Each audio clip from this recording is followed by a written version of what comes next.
following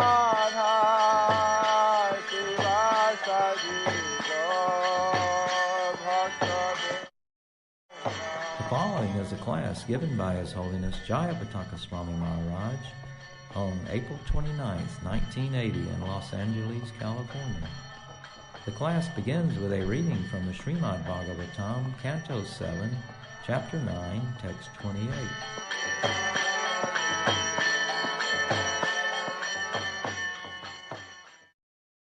Evaṁ janang nipatitaṁ prabhavahi kupe kama vikama manuya prapataṁ prasangat kritvatmasat sarashina bhagavan grihita soham kathaṁ nubishije tabhavritya sevam. This verse was written in Srila Prabhupada's prayer to Lord Krishna as he was approaching the United States on the Jaladut. And actually, Lord Nrisimhadev explains later that anyone who studies these prayers of Prahlada Maharaj, he's guaranteed to become a pure devotee. So, each of the prayers is filled with so many instructions. This is also one of the most important, that Nrisimhadev, of course, is one of the avatars or incarnations of Krishna. There are not many gods, there's one God, Krishna. But he assumes different forms and different pastimes so that he can satisfy his devotees. So on days like Nrisimha Chaturdasi, it is not wrong to also remember other of the Guna avatars, Juga avatars, Leela avatars, like Varaha, like Trivikram, Vaman, like Matsya, Kurma, and so on. However, for the preachers, the form of Nrisimhadev is especially wonderful, because the preacher is actually trying to follow in the footsteps of Prahlada Maharaj. When we want to glorify the Lord, we can do that best by glorifying His favorite devotees. So today, being Nrisimha Chaturdasi, let us first meditate upon the wonderful qualities of Prahlada Maharaj as a suitable means of glorifying Lord Nrisimhadev. Of course, the situation in which Prahlada Maharaj received the mercy of Narada Muni is known to all. Actually, Hiranyakashipu, his demonic father, had gone for austerity, and at that time the demigods, taking advantage, kidnapped his wife, who was pregnant, with the intention that as soon as the child was born, they would kill it. They would kill that demon. Of course, here we see, even though they intended to kill the child, they couldn't dream of abortion. This is a side point. They were going to wait until the child was born. They knew that in either case, the child was, you see, going to be killed. But the idea of killing within the womb of the mother, that didn't even apparently appear to their minds.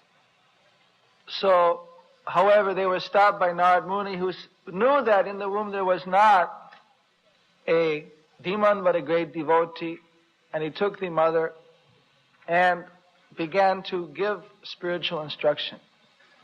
Prahlada Maharaj in the womb was listening to every instruction given by Narada Muni and understanding. So when Prahlada Maharaj was born, he was already filled with knowledge of Krishna consciousness. So, because of having that Krishna conscious devotional spirit, right from the very birth, he was immediately at ends with his father. And every time his father would ask him questions, of course, he would always reply simply pure devotional replies, which infuriated his father, Hiranyakashipu, so he wanted to murder him. So, reminds us of Jai Sri Sri Rukmini Dwarkadish, the determination that a devotee must have to preach. Just like in Ram Leela. In Ram Leela, when Sita was being stolen by Ravana, then the bird devotee, Jatayu, he attacked Ravana to try to save Sita. He was no match. He was already old. He was no match for Ravana. But he couldn't stand idle seeing Sita being taken away.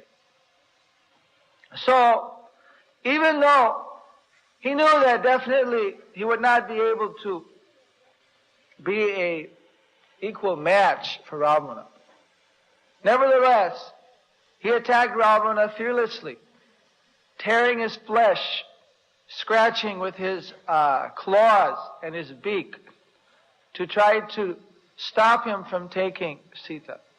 Of course, extremely embarrassed by this attack, Ravana was impeded from taking Sita. Furious, he took out his sword and he cut off the wings of Jatayu. Of course, Jatayu lived long enough for Ramchandra to come and get the message of who had taken Sita.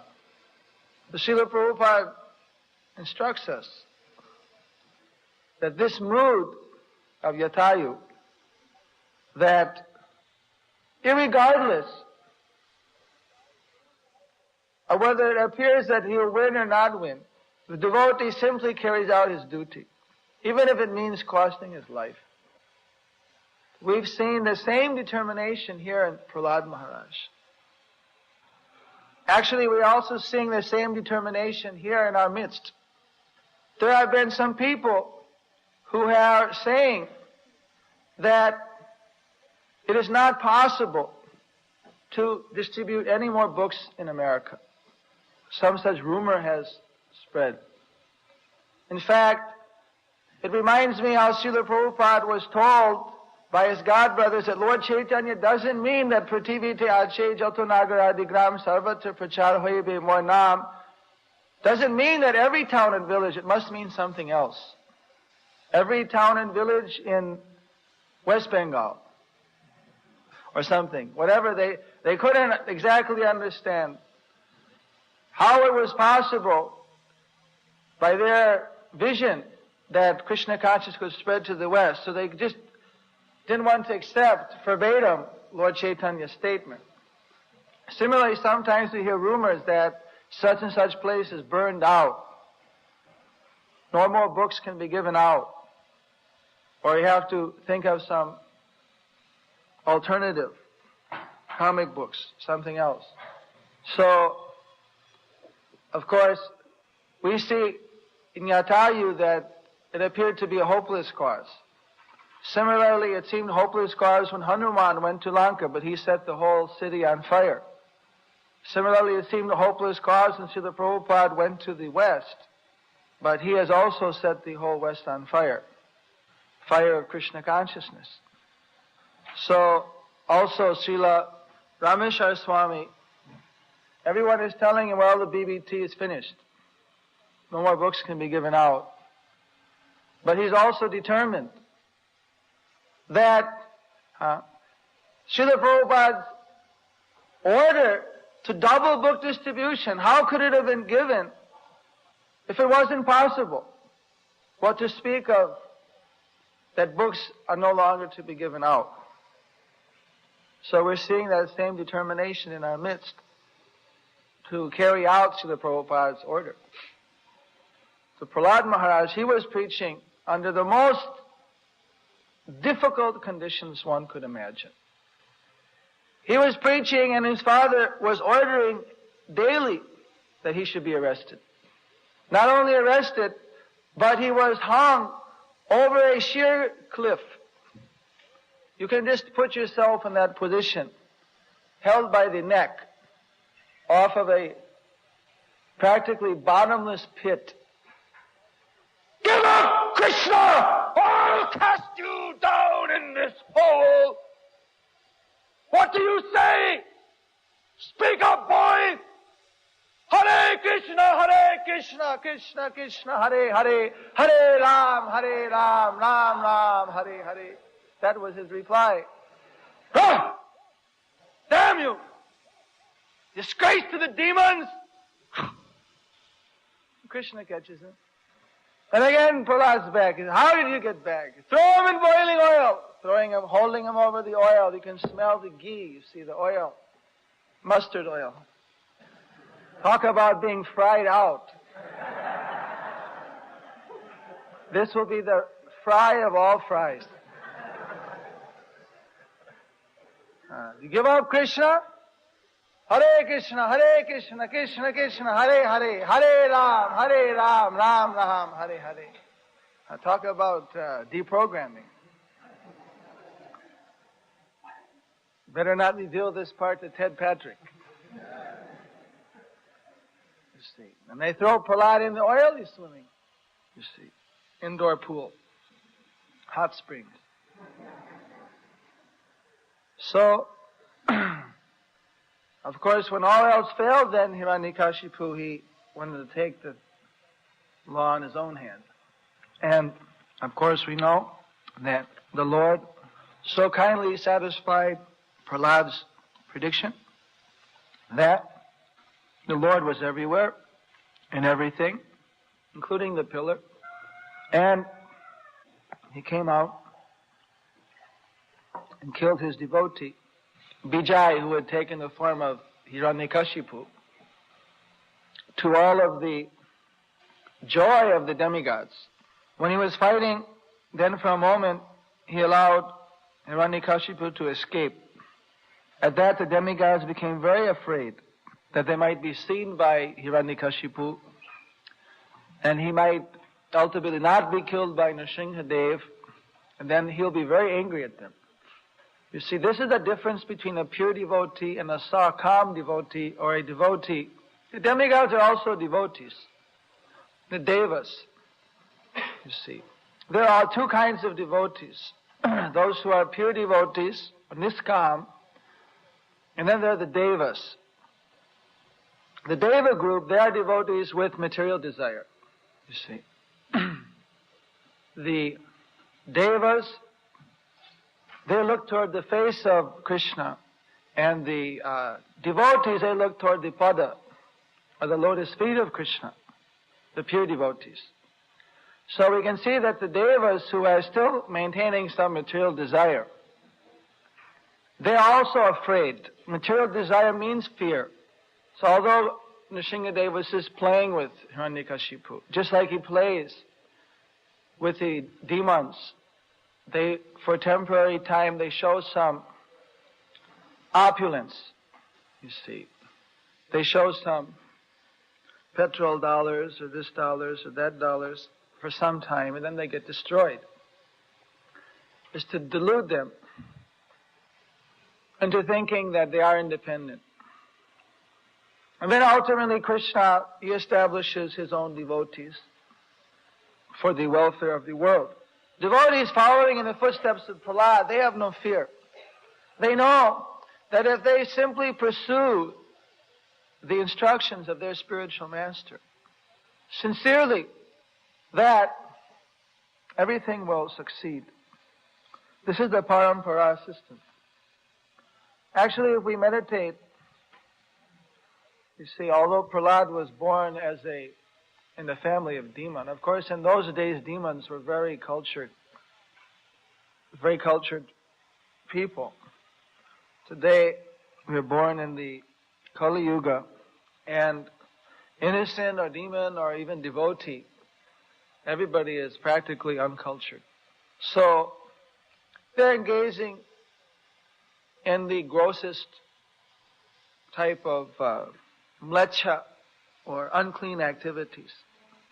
But just like Prahlada Maharaj patiently tried to instruct his classmates, similarly, the spiritual master, he comes, you see, apparently as another human being, like anyone else, like another classmate, another citizen.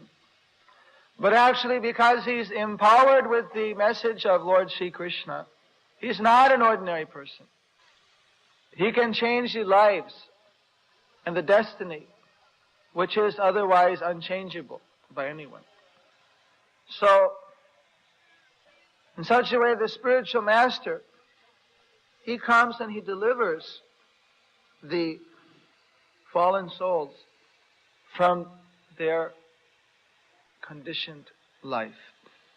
Especially we've seen how Srila Prabhupada came to the Western countries where people are engaged in activities of passion and ignorance. And by his intense influence, he was able to attract the minds of the souls completely engrossed in sense gratification to Krishna consciousness. Now, when we talk about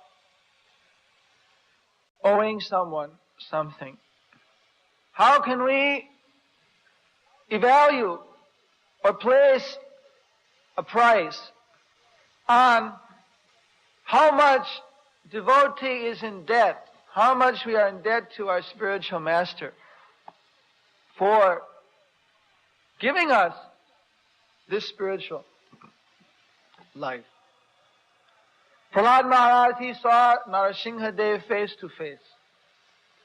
What does he say here to Lord Nrisimhadev when he's offered everything?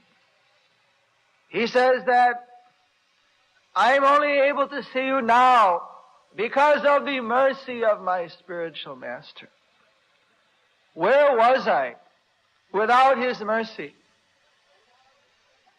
So I simply request that I continue to be the servant of your servant. Sometimes a devotee has a tendency to be contaminated by materialistic vision. And that manifests by the grasshopper propensity of jumping over, trying to jump over the spiritual master. Here we see that Prahlada is seeing Krishna or Nrisimhadev face to face. He could be thinking, well, thank you, Gurudev. Now I've made it. I don't need you anymore. Which should be some kind of materialistic understanding. But that's not his mood. Even he sees Krishna, he's not at all proud. He knows that why he's seeing Krishna, why he's seeing Nrisimhadev, is due to my Guru's mercy. In India, they like to ask the question that if you simultaneously say that you walk in a room and there you see your spiritual master and Krishna, to whom will you offer your obeisances first? What do you think? The spiritual master. If you're able to see Krishna, that is due to the mercy of your spiritual master. Therefore, he always gets the respect first. By his instruction, by his mercy, then we can serve. So, sometimes we see that in spite of Srila Prabhupada coming and delivering some fallen souls from the pits of ignorance, that neglecting all kind of common sense, intelligence, and good instruction, they become very eager to know more, or what they think is more, than their spiritual master. Of course, no one can know more than the spiritual master. But somehow, some kind of a hidden desire, some kind of a doubt, thinking that I know more, or there may be something else which is not being given, drives people on So Krishna is known as the satisfier of all desires. And so for the cheaters, there's also someone to cheat them. So sometimes we see that this is especially dangerous for those who are engaged in the scholarly work, the Sanskrit department, Bengali department. Due to lack of realization, due to lack of preaching and purification, they read something and due to lack of reading Prabhupada's books very thoroughly, they see something which they think, oh, this is something new. Now I know more than everybody else. And suddenly they're thinking, I know more than my spiritual master. And then you hear about, even their names are after the names of the son of Sachi, or this one or that one, names of Krishna. They neglect their spiritual master and take a position that they know more. So we can understand that it's just like back to a mouse. They obviously didn't understand this simple instruction of Prahlada Maharaj. Even he sees Krishna face to face, he's not thinking, how great I am. He's thinking that this is the mercy of my Guru. We become a little expert in our service, immediately think that, how wonderful I am. We forget that how wonderful my spiritual master's mercy is that it can make such a useless person as myself do something which appears to be even slightly useful in service. So Prahlada Maharaj is showing us very practically that we have an unlimited debt to pay. Those who are so unfortunate as to fall away into sense gratification, whatever they have done in their service, that will never go in vain, and they'll get another chance. But, as Lord Caitanya said, if someone becomes envious of the spiritual master, who has selflessly taken extreme risk to simply deliver him from the worst condition of material birth and death, ignorance, if he becomes blasphemous or envious of that person, then Lord Caitanya Mahaprabhu, out of his causeless mercy, said, even then he gives him a chance. He will get a chance to have a spiritual master again after 1 koti kalpa. 10 million days of Brahma. He can get a guru again. He gets a chance. So one should not bite the spiritual hand that is fed the nectar of Krishna. If due to your extreme misfortune you cannot stomach it, the nectar, still you should not despise the person who is out of causeless mercy feeding it. So Prahlada Maharaj, he's shown that whether in the extreme danger and misfortune or whether in the extreme success, he was not intoxicated by fear or by success. No one can be in a more miserable position than he was in, you see, externally. Of course, because of his devotional mood, we see that there's no change. So where's the question of miserable or happy?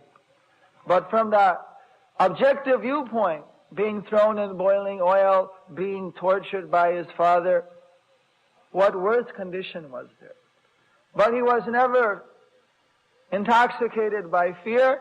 Even he sees God face to face, he wasn't intoxicated by success.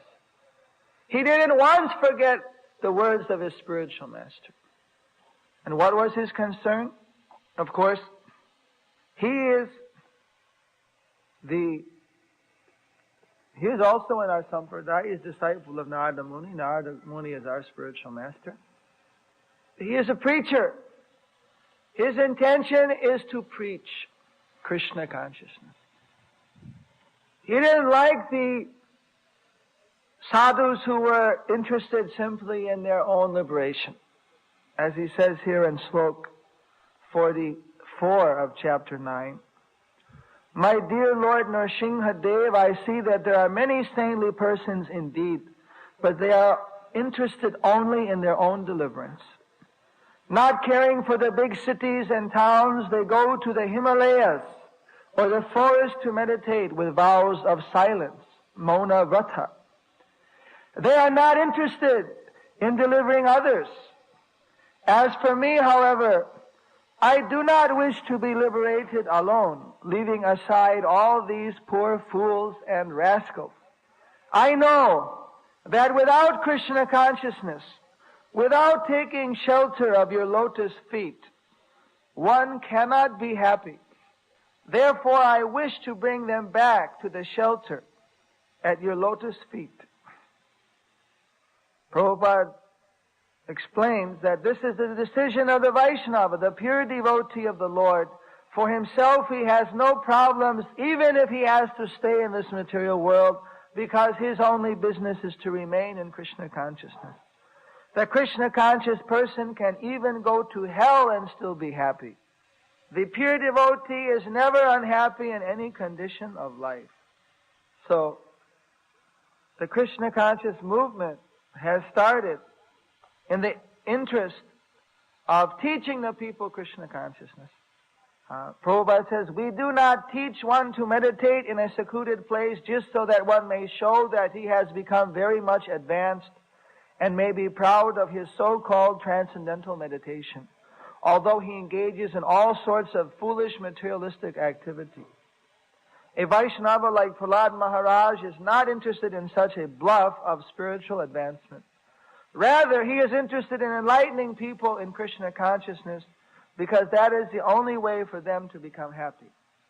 The members of the Krishna consciousness movement are not at all interested in so-called meditation, where one will only make a show of meditation. Rather, every member of the Krishna consciousness movement is interested in going door to door to try to convince people about the teachings of Bhagavad Gita as it is, the teachings of Lord Caitanya. That is the purpose of the Hare Krishna movement.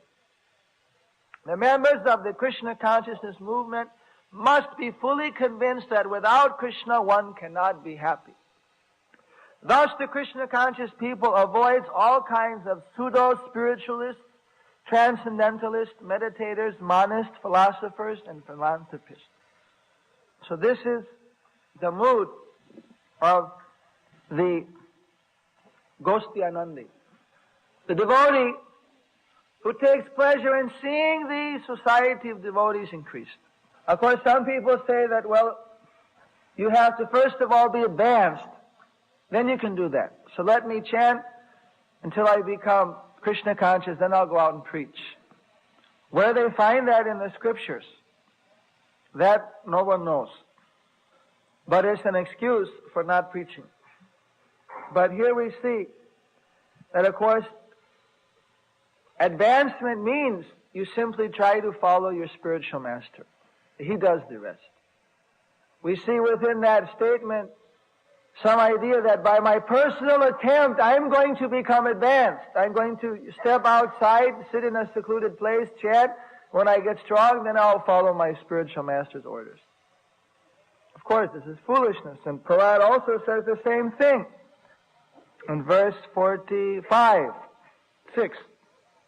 O Supreme Personality of Godhead, there are 10 prescribed methods on the path of liberation: to remain silent, not to speak to anyone, to observe vows, to amass all kinds of Vedic knowledge, to undergo austerities, to study the Vedas and other Vedic literatures, to execute the duties of Varnashram Dharma, to explain the Shastras, to stay in a solitary place, to chant mantras silently, japa, and to be absorbed in trance, samadhi. These different methods of liberation are generally only a professional practice and means of livelihood for those who have not conquered the senses. Because such persons are falsely proud, these procedures may not be successful.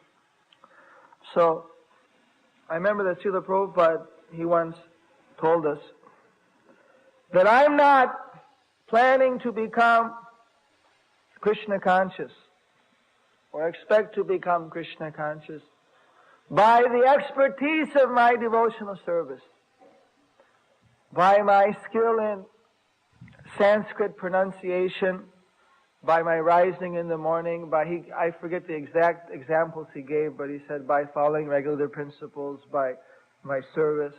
Srila Prabhupada said that I'm simply depending on the mercy of my spiritual master. What can I do? But simply I am trying to carry out his order. By his mercy I will succeed or not. I am simply depending on his mercy. Of course, the devotees of Nrisimhadev, at first they were very afraid. No one could speak to Nrisimhadev except for Prahlada Maharaj. But after Prahlada had appeased Nrisimhadev, then Nrisimhadev, he blessed Prahlada and he left. He left that place and he went to the holy Dhamma of Sri Mayapur.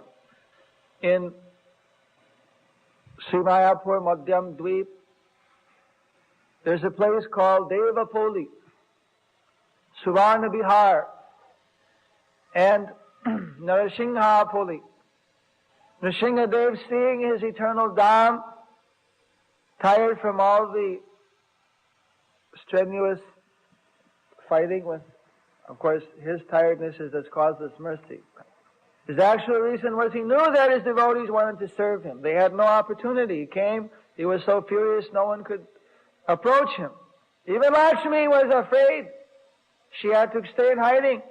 She never saw him so angry in her life. He was practically on fire. So now he has been cooled down, so he took rest at the hill, Nrisimhapoli, bathed in the river, Suvarna Bihar, and all the demigods, they took the form of villagers and they began offering him nice foodstuffs and serving him. And he stayed and accepted the service of his devotees. Still today, on our parikrams, sometimes we go to the holy Dham of Nrisimhapoli, where Lord Nrsimha accepted the intimate service from his devotees. The devotee, he gets the opportunity to worship Krishna face to face, to offer prasad directly, by the mercy of his spiritual master.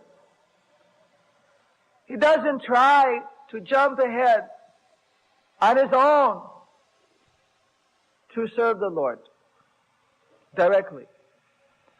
He simply tries to serve the spiritual master, and by that, in due course, by the mercy of the spiritual master, he will be elevated to that position. Just as the devotees of Nrisimhadev, they were elevated to that position. They could serve him directly in his dham. We shouldn't get impatient. I've been chanting, although we've been millions and unlimited a number of births, I think I've already been chanting 8 years and I haven't yet seen Krishna face to face. I have to do something special that Prabhupada hasn't said, that our spiritual master hasn't told me. Don't be tricked. They're like prostitutes. Some people, they try to say, come on, I have something to tell you that your guru doesn't know. I spit on your face! My guru knows everything! If anyone ever says that, you know he's the worst envious snake. We never hear from someone who says, is in his opening statement, I have something to tell you, your guru doesn't know. But in this material world, such envious snakes exist. And we just allow them to be destroyed by Krishna's chakra. Because we don't want to indulge. So we don't even look at their unfortunate, blasphemous faces. So unfortunate is someone if he gives up his guru. But we don't want to associate with such an unfortunate person. We are simply following in the footsteps of the great souls. Mahajana Janogata Sapunta. Their example is one. Mahajana is singular.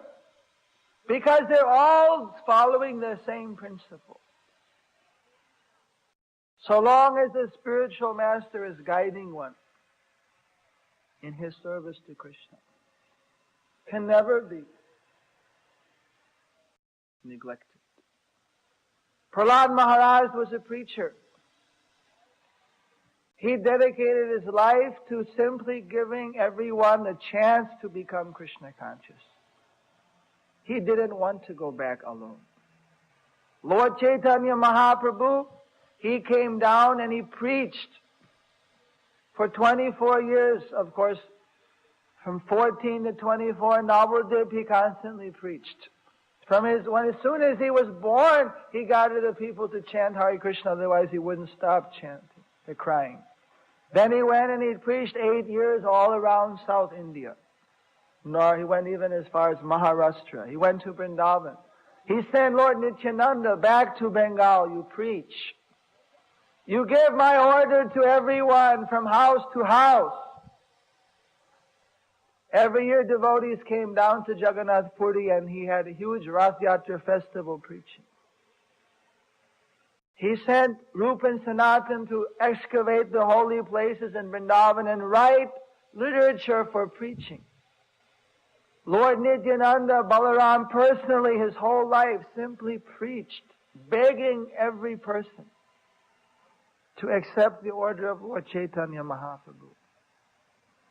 If anybody gets any idea that Lord Chaitanya's movement has any other purpose than preaching Krishna consciousness, they are simply madmen for developing Krishna consciousness by satisfying Lord Chaitanya's mission. Bhakti Vinod Thakur mentions 13 kinds of bogus sampradayas. And most of them say that Lord Chaitanya didn't want us to preach for one reason or another. So we have to be very clear. What is the position of our movement? Bhakti Siddhanta Saraswati Thakur, he said, Mon tumi kishir Vaishnav, Nirjana Bhajanai. You want to go in a solitary place, mind, and then you want to be worshipped by people that, oh, he is solitarily worshipping, he's a great person.